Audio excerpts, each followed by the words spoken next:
Hello, my friend, and welcome to another episode of the Intentional Wisdom Podcast. I'm your host, Greg Campion.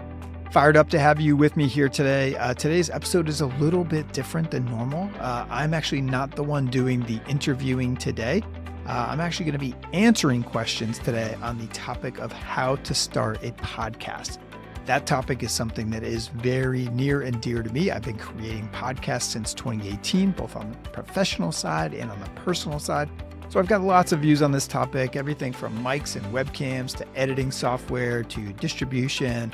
And then, of course, there's the whole topic of content strategy itself. So a lot to get into. I am joined in this episode by my friend, Howe. He is currently launching a podcast and came to this conversation with a ton of great questions. I hope you find all of this helpful. I will write up a summary of this conversation in my newsletter, also called Intentional Wisdom. So head over to gregcampion.substack.com if you want to receive that. And that's it. Enough intro. Here's my conversation on how to start a podcast. All right, here we go. So I am here today with Howe. We are old friends from a long time ago. Rich was actually a client of mine way back in the day when we were both much younger men. And he just reached out to me recently and mentioned that he's looking to start a podcast and was interested in asking me some questions. And I said, I have lots of opinions, probably more than you want to hear on the topic, but why don't we record it just in case it's helpful for other people to hear this conversation. So yeah, welcome, Rich. Let's get into it. Yeah, thanks, Greg. It's been fun following your progress. Love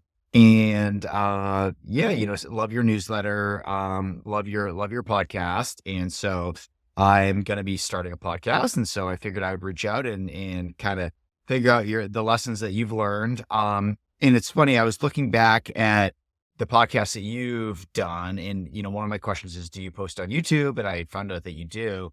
And I found that one of your most popular videos was the episode about not drinking. And it's interesting because I actually very, very much because of you kind of took a 30-day break from drinking this past April and then have just kept it going for the past 6 months. So it's funny that that's the most popular video because it kind of resonated with me.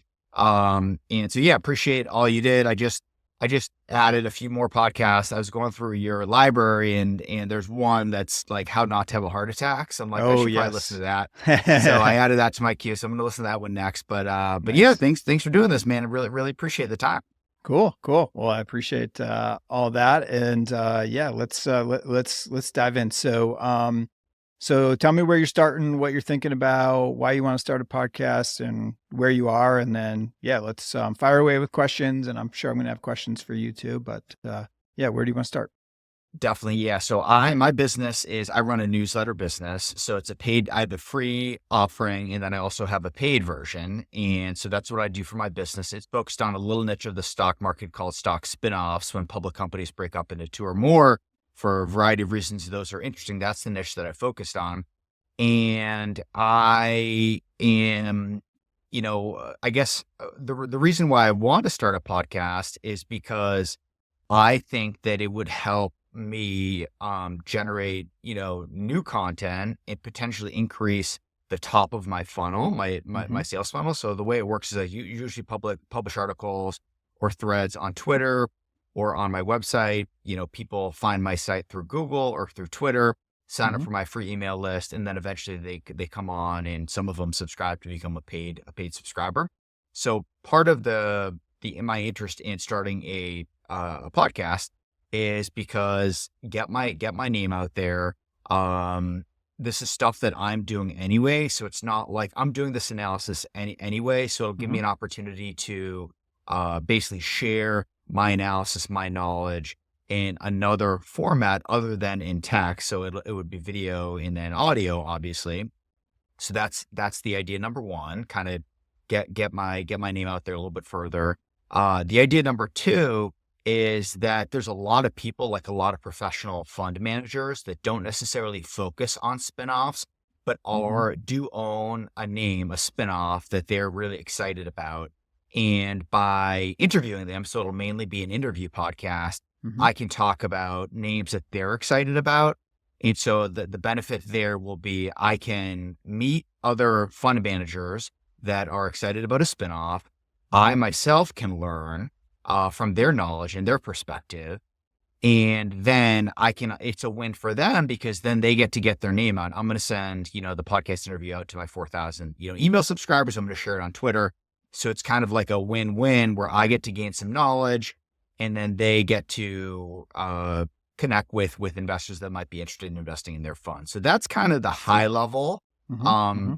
Mm-hmm. That's kind of the high level reason why I'm interested in starting a podcast. So happy to take any questions on that. My first question for you is, are you happy you started your podcast? And if you had to start over, would you do anything differently? All right. Well, let me, I want to answer that question, but let me first react to everything that you just told me. So I think those are all good reasons to start a podcast. I like that you have the fact that you have an existing audience, I think is very helpful in terms of getting this content out. I like that you're going to use it to kind of learn more and generate more content. That's really a big part of what I do. So I have two different podcasts. I have one called Streaming Income that I do for my day job, the company that I work for, a big asset management firm. And that's all about financial markets and talking about the nuances of private credit and high yield markets. And that's an interview style podcast with portfolio managers. I keep that completely separate from Intentional Wisdom, which is more like personal improvement, health and wellness, that kind of stuff. And so anyways, I would say the only thing I think, so I think those are all like really solid reasons. And I think it makes a ton of sense. The only thing I would maybe caution or just suggest that like a slight reframe is from a marketing perspective in terms of, like you mentioned, like top of funnel. I think of podcasts not as like top of funnel, but I think that they're like pretty, kind of midway down or toward the bottom of the funnel. And so this is maybe some semantics or not, whatever, but I kind of do marketing as part of my day job. And so I think about top of funnel is basically like, you're trying to get people's attention and people who've never heard of you before. So top of funnel activities I think about as like posting on Twitter, like you said you do, posting on LinkedIn. If there's ever any reason to do like paid social posts, appearing on other people's podcasts to some degree can be top of funnel. That's really an awareness, generating awareness. I actually think about podcasts and the real value of podcasts. And it's kind of funny to say this as a podcast person, but like legitimately what it is, it's more, rather than building awareness, it's building affinity and trust, right? And so a podcast is really good at getting people to know you and see how you think. And therefore, assuming they like assuming they like you and they get to know you more and they like how you think, it's basically a really good way to get people to bring them closer into that inner circle. So I would say, so that's the only like nuance I would say is like, I think it's going to be really good for like people who are already aware of you, like bringing them in even closer and making them like super fans, as opposed to necessarily like finding a ton of new people. So I would explore some of those other tactics to find people, but I think you're going to have, this additional offering now, which is going to really help them to stick around once they do find you. That makes complete sense. Cool. All right. And I like that you are, you're focused. So the audience of this is who do you see as kind of the ideal listener, would you say? Yeah, I would think of the ideal listener as somebody who is either a professional investor or a do-it-themselves investor who likes investing in value type stocks, special situation type stocks. And it's, I guess would say, fairly sophisticated investor. Yep. Yep. Okay, cool. Yeah. I mean, I would say, and this is one where I would sort of do what I say, not what I do, but I think, I like the fact that you have this niche, of kind of stock spinoffs. I think that, everybody who I follow in the kind of content space, I think there's this broad agreement that, like, you've probably heard the phrase, like, the riches are in the niches or whatever. And like some of the people who I respect most are like, okay, take your target audience and like go like 5 categories down in terms of getting like that much more specific, right? So it is like, a value investor, but like a value investor who's interested in stock spinoffs and one who's like done these special, particular kind of stock spinoffs. But like, I'll just throw that out there just as like content strategy broadly. And I've done a really kind of poor job on this, on intentional wisdom. And it's the reason why, this is just me rationalizing to myself right now, but like the reason why is because I have not really operated intentional wisdom as a business yet. Like if I was going to operate it as a business, I would like niche down and be like, okay, intentional wisdom is not just for like anyone interested in like self-improvement or like not drinking or like health and wellness. It is for like dads who are in their 40s who are trying to like perform at work, and they need to be held, like something like that. I haven't done that because like I have a lot of women in my audience. I have, and so I don't want to alienate people, but if I was full on running it as a business, I would niche down like as much as I possibly can. I think you may already be there, but I'll just throw that out there as well for a content strategy perspective. That makes sense. Yeah. I mean, I think I am pretty niche. I would say my ideal, to niche it down further, I would say professional investors that are focused on special situation investing. I would say that's my target. Equity invest, special situations, Yep. equity. Yeah. Exactly. Gotcha. Yep. Okay, cool. All right, cool. Where should we go next? So, I guess first of all, like, are you, if you had to start over, would you do a podcast? Are you happy you did a podcast? Yep. So I guess those are my first 2 questions. Yeah, I would say I'll answer it 2 ways. One, for the podcast I started at work. So that one was started in 2018. Basically, the idea there was kind of saw the emergence of, at that time, podcasts like The Daily and some others coming out. It's like the podcasts were just really being accepted as a broad medium. I looked around at the asset management space and saw what others were doing. And my view then was just that they were super boring and robotic. And I thought, you know what? We have a lot of great investment people at this firm. Like, I feel like I can interview them and do it in a way that's like more human and shows their personalities a bit more and just makes it more like entertaining listen, but also covers, really valuable ground from an investment perspective. And so I'm happy that we did that. That's grown over time. It's become kind of a key marketing tactic for the firm. And it was kind of one where like took a leap and kind of was like, okay, I'm going to ask for forgiveness instead of permission on this one. And it's worked out really well. So, and then that's evolved over time, and, it's went from audio to full video and the whole 9. On the intentional wisdom side, that was a bit of a COVID project for me.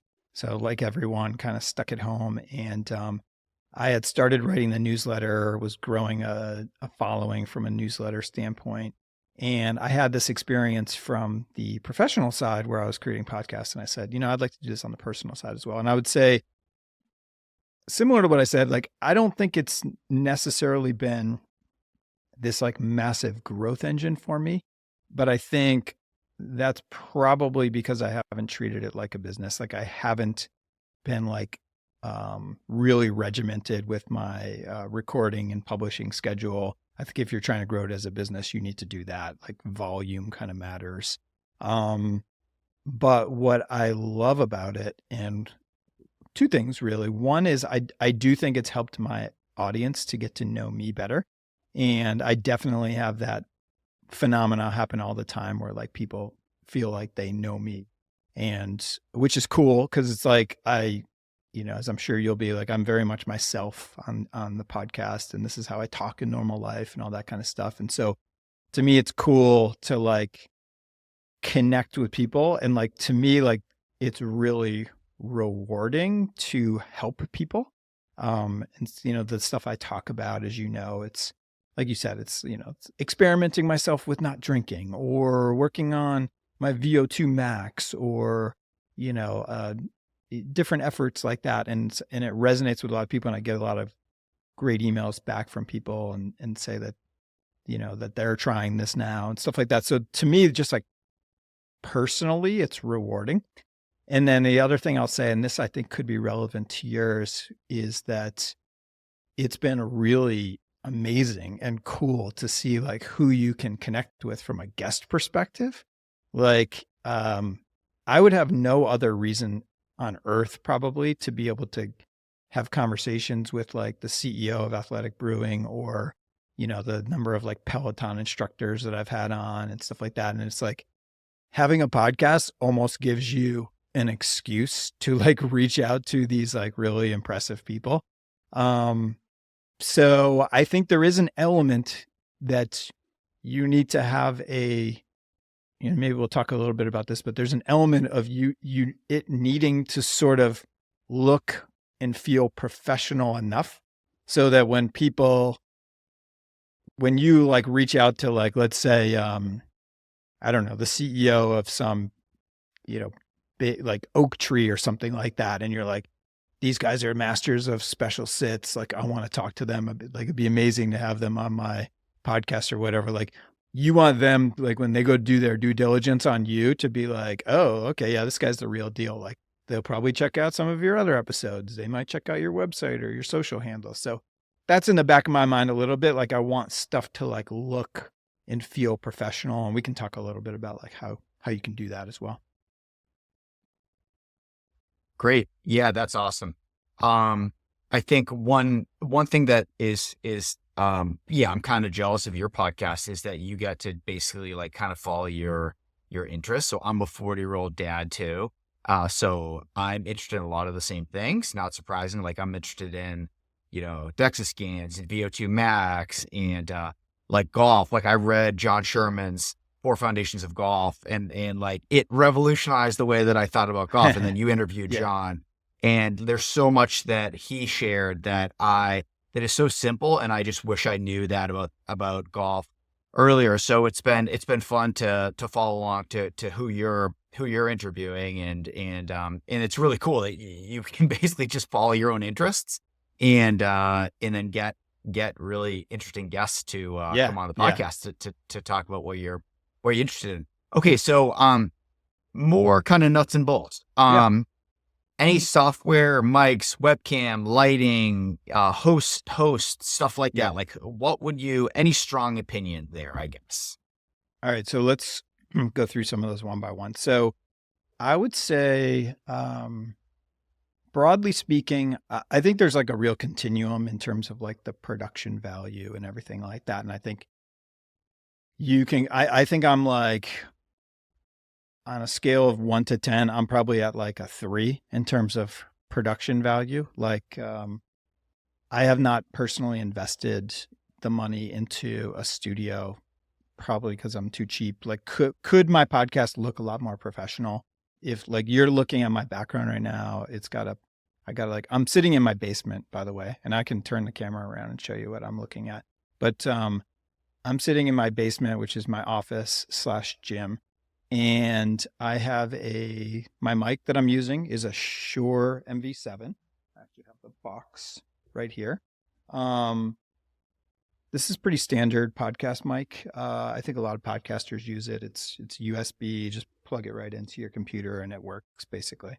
So that's fine. And it sounds good. So I do think it's worth investing in like a good mic, because I think like getting good audio is really important.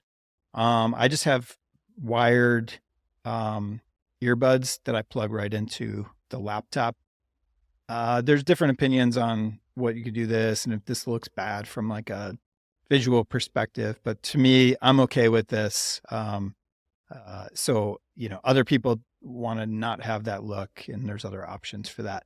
The webcam that I'm using is just like a fairly basic, like Logitech that you can get off of Amazon for, I don't know, probably like 100 or $150 or something like that.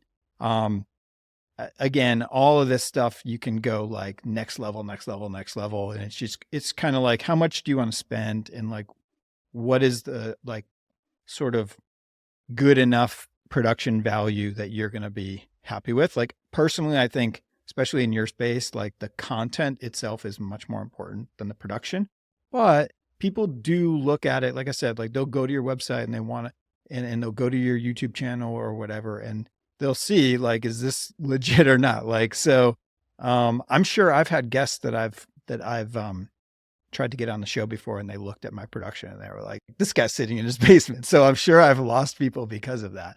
Let me see. I have this thing, this is super random, but I have this thing called I think it's called the Plexi Cam. And it's just a piece of plastic that sits on your, you put your webcam on, and it sits on your computer. And it's cool because basically you could just bring your webcam up and down. So it's literally just like a sliding piece of plastic, but like, so I can bring it down here if I want, and it sits there, or I can bring it up here. And so anyways, that's just a little thing. That's cool. So one thing I do have is I'm very conscious of sound around me, and we can talk about how important or not important that is, but I have something called, I have sound blankets around me right now, and I'll pull the camera off the computer in a minute and show you, but I create a little cocoon for myself. So I have these big old tripods that I bought probably on Amazon. And I have these like really heavy duty sound blankets that I've probably got on Amazon too. And I hang up around my desk so that I am surrounded, so that like when my 3 kids, dog, everybody's losing their mind, doorbell's ringing, I'm somewhat insulated from that. This is, if I had a real podcast studio, I wouldn't have a window here. I would have panels on the walls, the whole nine. But I'll talk to you a minute about software. Software really helps. If you're using the right software, you worry less about this. The last thing is I have these big old lights right in my face. And I don't think my lighting is perfect right now. If it was in an ideal world, I would be facing the window. The way my setup is, I just don't really want to do that for a variety of reasons, just the way my setup is here. But they say ideally you want to be facing a natural light source if you can. That's the best light you can get. If you don't have that, or maybe even still if you do, it's worth getting, I think what I have are called box lights. So let me just turn this camera around real quick, see if I can just kind of show you. So you see you see the mirrors in the back. That's how you know you're in the gym / office. But this big old black thing is a sound blanket. So you see those are like, they're like on tripods and sort of hanging up there. And then see that light right behind me? That's a big old box light. And that's another big old box light. And I just have those things. I think they're sort of like Amazon type things. And I like those. Some people like the ring lights, which is just like a basic, light that looks like a ring that you can put on the top of your computer screen or something like that. The only reason I probably would do that, the only reason why I don't is because I usually wear glasses. And if you wear glasses, the ring light, you just see big rings in the glasses. I see. Got it. And so I don't do that. But that's the physical setup. Any questions on that? And then I'll talk to you about software and tools. No. That all makes sense. Okay, cool. Last thing I'll say actually on the physical setup, I haven't tried this yet, but one of my theories behind and rationales for not investing more heavily in a kind of studio, so to speak, is, and by the way, there's some really good people like on Twitter. There's a guy named Kevin Shen, Shen, who he's during COVID developed this whole business, basically build studios for people. So you can pay him like $5,000 and he'll create some like insanely badass studio for you. Or you can like pay him like a couple grand and like join his course and he'll tell you how he does everything. To me, I've just kind of been like, I don't think I'm not that interested in spending thousands of dollars on it. And my whole theory has been that the AI and technology is going to be good, is getting good enough where I'm probably going to have that virtual studio that you're not even going to be able to tell I'm in it like soon. And I think we're about there. So we're recording on Riverside right now. I don't know if I can do that while we're recording or if I have to do it before, but they do actually have like a virtual option. Yeah, I don't know.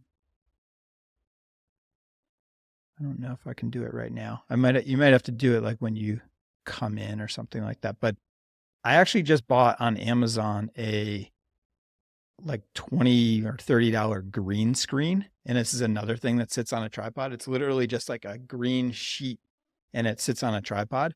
And on one of my upcoming podcasts, I'm going to try it. I'm going to just hang this thing behind me, and then I'm going to do a virtual background.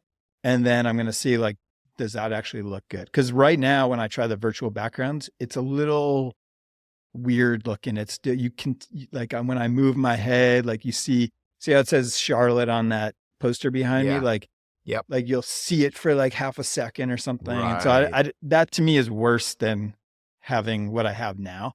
So that's something that I'm thinking about. So anyways, should we talk about software?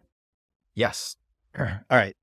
So let me tell you what I'm using there. So okay, so let's talk about recording. So for recording, we are using Riverside right now. That's probably the standard.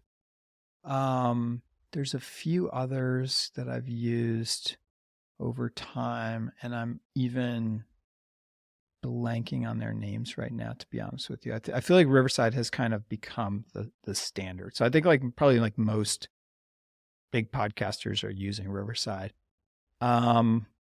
It's fine. I mean, it's a good tool. I've had some issues with it before where like I've done a podcast before where like it was like a delayed, like I was interviewing somebody and there was like a 3-second delay and then I would hear his answers and I'd be like, oh my, it was the most disjointed thing ever. And then I realized mostly if you just restart it, that problem will take care of itself. So I use this to record. It's recently integrated with Google Calendar. And so it's kind of cool now because you can go right into Riverside. And this is what I did, I think, when setting this conversation up. And I was like, okay, create a new studio, Greg and Rich Howe.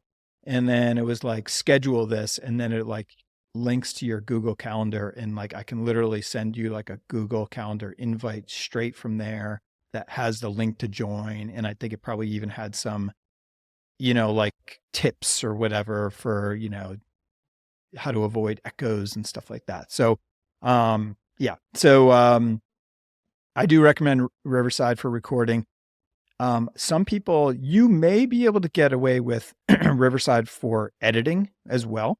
I do not do that, but Riverside, all these companies are like getting more and more advanced every day, and they all are constantly adding features. And I just have not spent enough time to stay up to date with who's got what. But I constantly am getting emails like, oh, you can edit everything in Riverside now, and you can do AI clips and blah, blah, blah, blah, blah. So this tool does a lot more than I give it credit for. But I'll tell you how I'm doing it.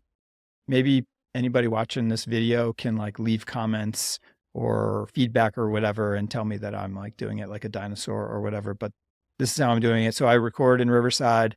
We'll finish up this conversation. I will then download the file.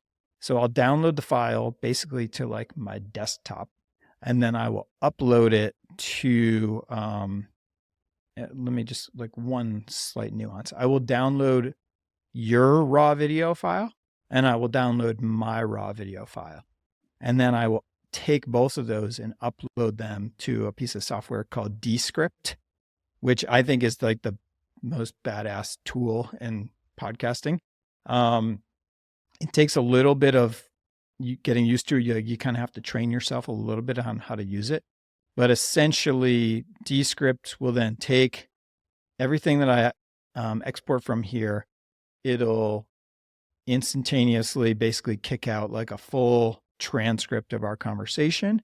And then I can go through and edit the conversation as if I'm editing a Word document, which is pretty cool, right? Technology. And so we could talk about how much to edit, how much to not edit. As a broad general statement, like a few years ago, I used to edit the hell out of my podcasts, and I would take out like all the uhs and ums and this and that. And now I am like full on like opposite end of the spectrum. I basically don't edit it. I basically keep everything in there, except like if you're like, oh, Greg, UPS guy's at my door. Can we stop for a second? Whatever. I will edit that out. Like I will take that out. Or if somebody's just like, I don't know, if something is distracting, I would say to the listener, I will edit it out. And with Descript, I've found that that's pretty easy. You can also do clips in Descript. Like you can also make clips in Descript. And you can do that in Riverside too. In Riverside, when we finish this conversation, Riverside will like kick out like 5 or 6 clips, and it'll be like, we generated these clips for you for your conversation. And probably I would look at those and be like, no, I probably wouldn't like any of them, to be honest with you. Like, so, I probably wouldn't actually use anything like off the shelf, so to speak. So what I've done with clips is, I kind of gone in and just done a lot of experimenting and teaching myself stuff in Descript and fiddling around with formats and music and stuff like that. And so like I've been able to create some clips with music, with, like Intentional Wisdom logo. And it's just all been like self trial and error. I think, like I said, all these tools are getting better, like literally like by the day. So I think we're probably a year away from me being able to be like, okay, pop out these best 5 clips. I liked when Rich and I talked about Riverside. I liked when Rich and I talked about sound blankets. Like, give me the best clip from that. Use my usual music. Use my usual logo. Like, it's possible we're there today. Somebody may watch this and be like, dude, they're there already, but I'm not there already. Or, so that's how I'm doing it today. So that's recording, that's editing. And then lastly, in terms of distribution, I would say, so you need to host your podcast somewhere, which basically means, you just upload the file somewhere and it distributes it out to all of the popular platforms. And I use Spotify for podcasters, and I don't really have any great reason why. There's a company called Anchor that I started with. Spotify acquired them, and it became Spotify for podcasters. The real reason I was using Anchor was because it was free, and I was like, I don't really want to pay for podcast hosting if somebody gives it to me for free. And it's been totally fine. So you just connect it once. You just sign up. Get yourself an account on Apple Podcasts. Get yourself an account on Spotify, and you just link those up to your host and you upload it to your host. You need a description of the episode. You need, usually you want to upload like a picture of the guest. Maybe I ask people for like headshots usually if they have them. And then it sends it out to all those places. The last thing I will say is thumbnails you might want to consider.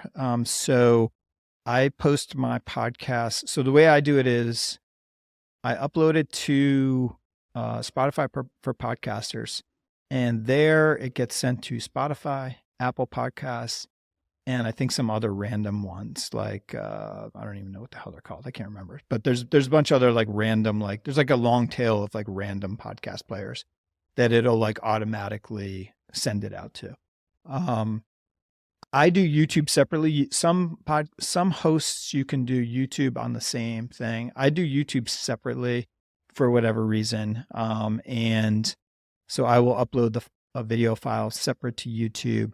And then I create a thumbnail for that. And so how I do that is I use, there's this website called Canva, and it's basically like a graphic design type website. They have a free option there. And so I use their free option, and they actually have a bunch of templates that you can choose from. So you could just go on and be like, I want a YouTube template, and they'll give you a bunch of options. And then like, you probably don't want to use something that's just like off the shelf. So like what I would do, and this is what I did, is like, I started with one of their templates, and then I like changed the colors, moved stuff around, tweaked it a bunch.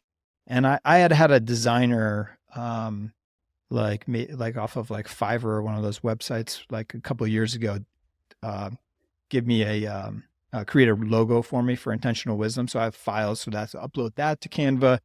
And then the only thing I change for each episode now is I get the headshot of the person. And somebody's going to tell me that this is a really antiquated way of doing it, but this is how I do it. I will, the function on your iPhone when you like hold down the picture and it'll like take the background off of the person and it'll just like pull the person out of the photo. I do that.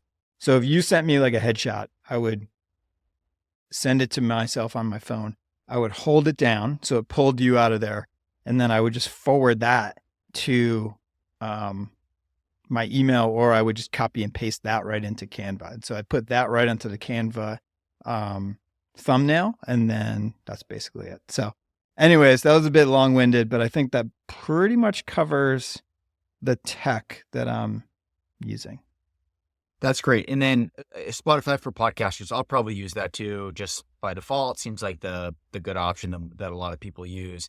And then it distributes it to obviously Spotify and to Apple Podcasts. Does it also distribute it to Android? I think when people are on Android, they're using a podcast app, and I don't know which app they would be using, if they would be using Spotify or there's another one.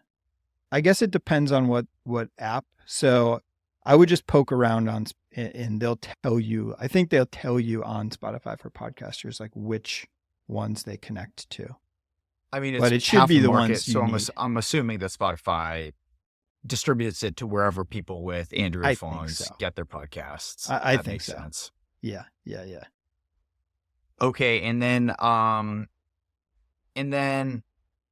okay. So I was going to ask what host would you recommend, but we already covered that. Mm-hmm. I guess question around guests. So you've already talked about how it's pretty cool that you can get the CEO of Athletic Brewing to come on your podcast, and that having your podcast gives you an excuse to reach out to these high flyers that you wouldn't have a reason to interact with or talk with otherwise. Yeah. But I guess my question is it hard to get guests? Do you feel overwhelmed having to find guests? And are you like, oh, I got to publish a new episode, I got to find a guest? Or are you a little bit more relaxed about it, where you're like, hey, if I have a moment of inspiration where I really want to talk to John Sherwin about golf, I'm going to message him. If we can schedule a podcast, great. If not the end of the world. Like, how do you think about guests? Yeah. So I would say when I was first starting it, and I think when I first started Intentional Wisdom, I was probably a little more serious about trying to, get it off the ground as a business. And in that case, I was trying to do an episode, even doing an episode like every 2 weeks. I think when I started, I was trying to do that. And then just the reality for me is that I have a full-time job, and I have, I'm a dad, and, et cetera. So like, I just don't have the time. I found that doing a podcast, even every 2 weeks, is a lot. And I was unable to keep up that pace. And all of a sudden I found myself like missing a couple months at a time. And so I've not set a good standard in terms of cadence. When I was feeling that real pressure, there was probably like one guest I can think of that I had on the podcast that I would consider somebody who like I was trying to fill a slot. And I was like, I need to get a podcast done in 2 weeks. And so I ended up having on somebody who I probably wouldn't have otherwise, just from like natural curiosity. Now, again, it totally differs on like what your goal is and all that kind of stuff. So I guess the lesson there would be like, try to be realistic about like what cadence you can really handle. Like, here's the thing. So it's a balance. Like if you produce podcasts, let's say like you went like crazy and you were like, I'm going to literally produce a podcast like every day. Or like there's some people I follow who are like, I recorded 3 podcasts a week. And a lot of time I've seen these people burn out, but like to me, that's not sustainable. So I'd pick a cadence that's like sustainable. I do think like there is an idea that like if you put out just a ton of volume, like you're gonna see growth, like you're gonna get more subscribers. Like it's kind of like Twitter. Like if you just publish nonstop, like you're gonna get followers, but at what cost? And are those the right followers and all that kind of stuff? So for me, and since this intentional wisdom is more of a side project, I've kind of given myself a little grace and been a little more relaxed. And I'm probably going at more like a monthly pace, I would say, at this point. And to me, that's fine. It's not ideal for growth, but to me, that's fine. And given that cadence, it does offer me the chance to really interview people who are only interview people that I'm really interested in talking to, essentially. And so I get that inspiration, all in all parts of life. So obviously I'm big into Peloton. So like that, I got interested there. That came about from, I basically wrote a pitch, I think, for the first one, which was Dennis Morton. I wrote a pitch, essentially. I was not able to reach him directly. And so I reached out to Peloton's PR team and was like, hey, this is who I am. This is my audience. And this is why I want to have Dennis on the show. This is what I would ask him. If he came on the show, here's how it would work. I would send him like a list of topics, like at least a week in advance so that he could review those, make sure he was happy with them. And the other thing I did was, which I can probably share this broadly, but like the other thing is that I did was I created like a media guide, and this is just like a 2-page PDF that's almost like a brag sheet, right? So it kind of shows, how many Twitter followers I have, how many listens I get, whatever like impressive stats I could come up with to like tell about myself.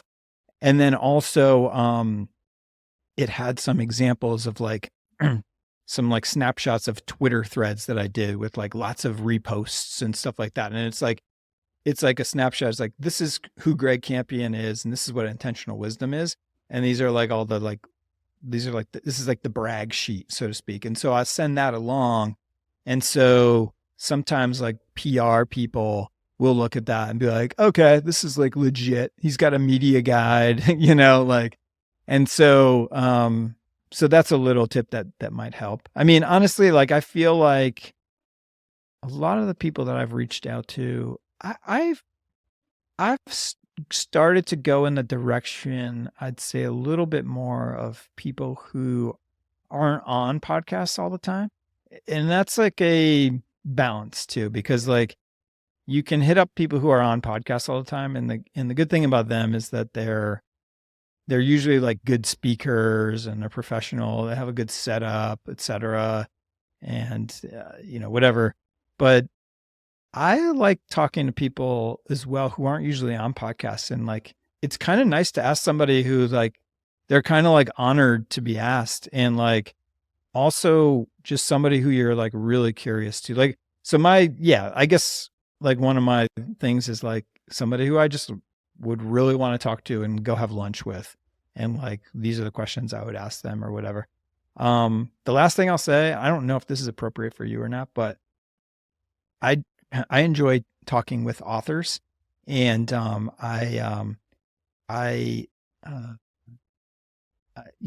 especially in this like self-improvement space, which is kind of a niche for me. And so what I'll do is I'll keep an eye on Amazon, and I will see, you can look on Amazon what books are coming out in different genres.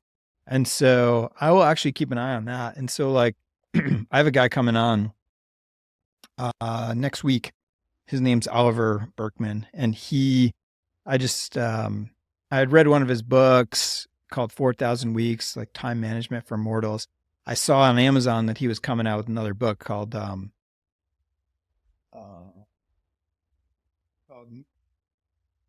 Meditations for Mortals.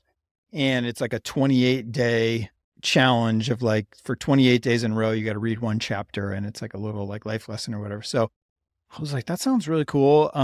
That sounds like something that's like up my alley.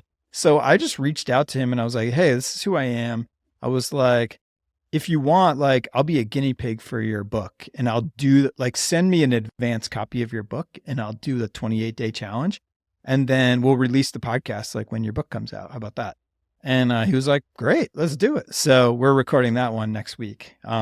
So anyways, there's different ways you can find them. I would say, to me, I would caution about like, be careful about getting into the wheel of like, I got to constantly churn something out, got to find a guest. Because I feel like your audience will be able to tell if you're not like super into it.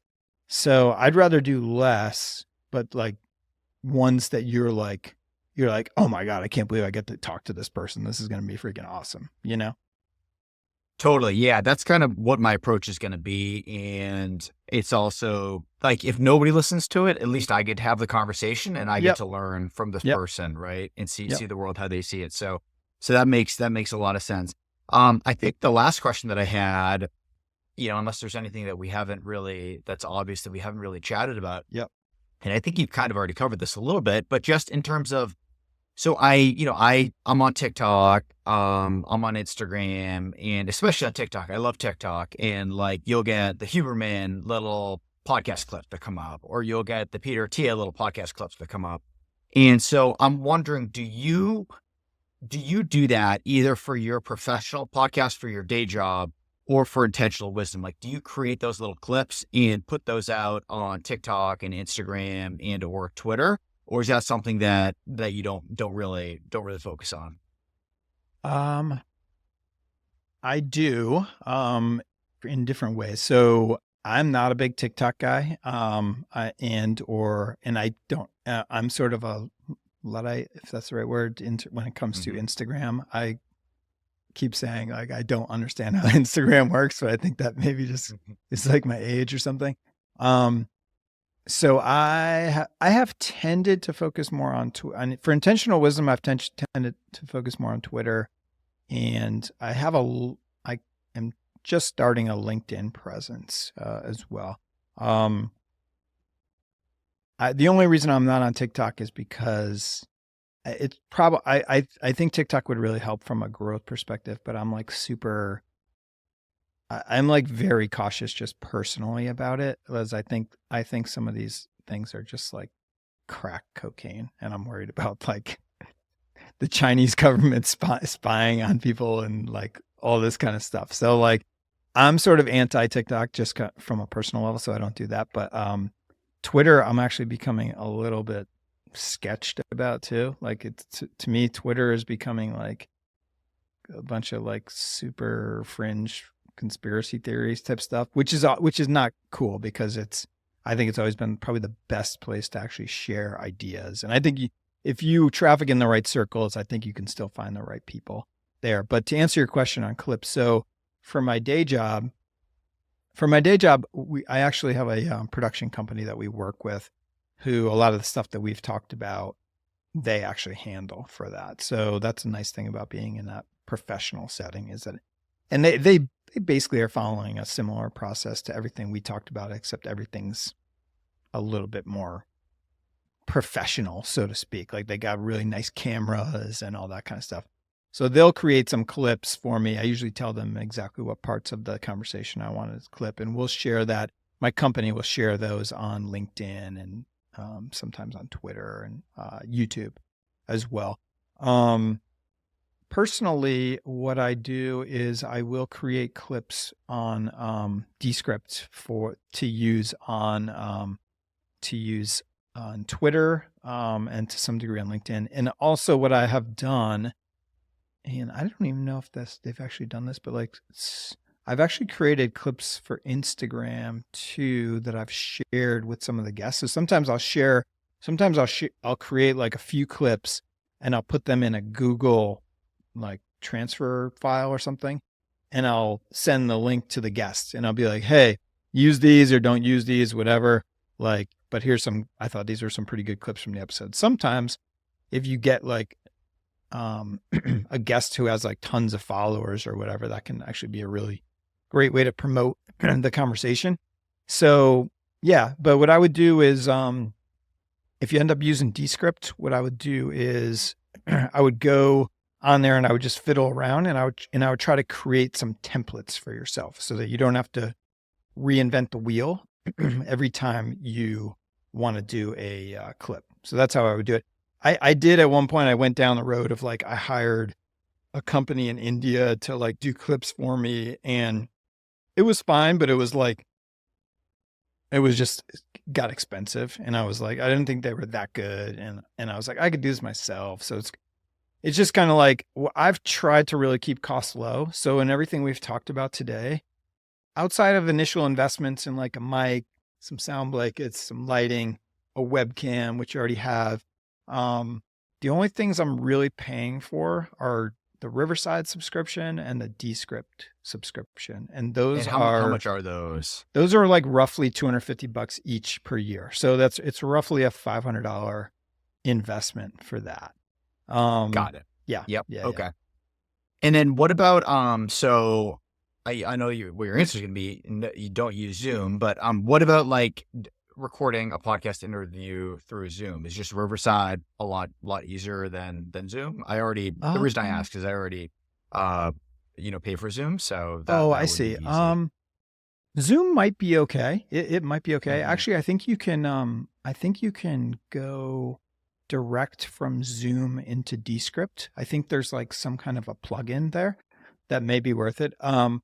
The reason, and this Zoom may have changed this now, I don't know, but the reason to historically use a Riverside, and there's one or two that are like Riverside, which names are escaping me, but the reason to do that is that what Riverside does is it records the audio and video locally on your machine, and then it uploads it to the internet. Zoom, what it does is if I'm the one who set up the call right now, it's sending your audio and video across the internet, and then it's recording on my side. So it's basically just, you get a higher quality file. So like, let's say our internet connection like isn't ideal. Like once or twice in this conversation, like there's been like a little lag in something that you've said, or like, because like our internet connection, like, was a little lower for a second. So like, it almost sounds like not a stutter, but it's like a, I don't know. It sounds like there's a little lag or something. And so that would be an issue if your file was recorded as what's coming over the internet. It's not an issue for these services that record locally. Like I said, Zoom may have that may be worth looking into. Zoom, you may be able to do that on Zoom now, like just say record locally on everybody's machines. And so there was a while that we used to have to, when I would record podcasts, I used to have to like stay on with somebody for like 2 or 3 minutes after we finished recording so that it uploaded. If you'll see at the top of the screen right now, on your screen, it probably says like 99% uploading or something like that. So the technology's got a little bit better. So it is recording locally and it's uploading while we're talking. So anyways, that's a really long-winded way, but that would be the reason. But you may do totally fine with Zoom. That's really interesting. And then the other one, so I just happen to I record monthly videos with my subscribers, and I record it on Zoom, and then I edit it with something called Camtasia. Have you ever heard of Camtasia? No. And did you consider, okay, so maybe that's not big in the podcasting world, but that was something that I'm just, it's like a tool that I already use that I'm kind of familiar with. Okay. So Yeah. I'm just curious about that. Yeah. I mean, if there's stuff you already use and, you've already paid for it or it's free or whatever, I don't think there's any harm in trying. So yeah. Okay. Yeah, I mean, I don't think like I'd have to look into, it sounds like with Descript, it does some cool stuff where it automatically kind of distributes it to all the different podcast So yeah, one thing destinations or I'll, set. Yeah. well, one thing I don't think you can host it or distribute it from there. You can connect it to YouTube and have it upload directly from Descript to YouTube. Um, Descript is good, really good for editing. The other thing is it's got like new bells and whistles every day. So some of the coolest features are there's one thing called studio sound, right? And so studio sound is like this crazy AI thing that makes it sound like you and the person are in a studio together. And so I've been on podcasts before where I've been interviewing somebody and like their dog just went nuts in the background. Somebody rang the door, like there was all this crazy stuff going on. And like, it was like, if you listen back to the recording, it was super distracting. And plus, and their voice, they sounded really far away or like echoey or tinny or something like that. I hit the button, the studio sound button, and all of that went away. And it literally sounded like we were in a like high quality audio studio together. So like to me now, when I listen to like, and it can do that. Like if somebody's calling in from a phone, it can do that. And so to me now, like when I listen to like really popular podcasts and for whatever reason, they're like, this episode, the audio is not too good. I'm like, why? That's Descript exists. Like Tim Ferriss, send the episode to me. I will make this sound 1,000 times better. And I'm no expert. Like I have this tool and I can hit this button. So it sounds like I got to use Descript. It sounds like that's the technology that you're most excited about. I think that's really cool. And there's other stuff like you may want to use and may not, but they have like something called like eye contact. It's this, I can't decide if this is creepy or not, but literally like, so this whole podcast, I'm like looking down, I'm looking over here. I can hit this button and my eyes will stay on you the whole time. So it's crazy. It's crazy. Yeah. So anyway, even if you're like this, like your eyes will point I back. think so. It's weird. That is pretty I can't, I've put it on. I think that was one of the problems with like your video is above the screen, right? And so you're looking at the screen, but to make it look like you're looking at somebody in the eyes, you would want to look at the video. So it's like, yeah, there's got to be some AI to basically solve that. Well, yeah. The other way to solve it is like I was mentioning you before that this plexicam thing. So I have this to put down the video. Down I have the camera right in the middle of my screen, yep. right on top of your face. Got it. As we're talking. Got it. Okay, that's cool. So that's another option. Awesome, man. So anything else? Are you? So what's the status? So I'm definitely doing it. I've emailed, I've messaged some guests that I really want to have on, and they're all, I think I got 4 people that I'm excited to talk to who are down to chat. So that'll get me started. And I'm going to try to, I'm doing this not to grow my business necessarily. I'm doing it because it's something that I'm interested in. It'll allow me to provide more, create more content, get smarter, have better interactions with people that I'm already friendly with and interact with on Twitter. And I'm not going to go crazy and try to record, multiple episodes per week, maybe one episode per week, maybe one every 2 weeks. I'm not going to force it. So I'm just not going to have an interview because I want to keep up my publishing schedule. I'm just going to really focus on interviewing people that I want to interview. And so, yeah, it's definitely going to happen. Based on your encouragement and your feedback and all the advice that you've shared and some of the research that I've done. So yeah, I'm excited. I'm fired up.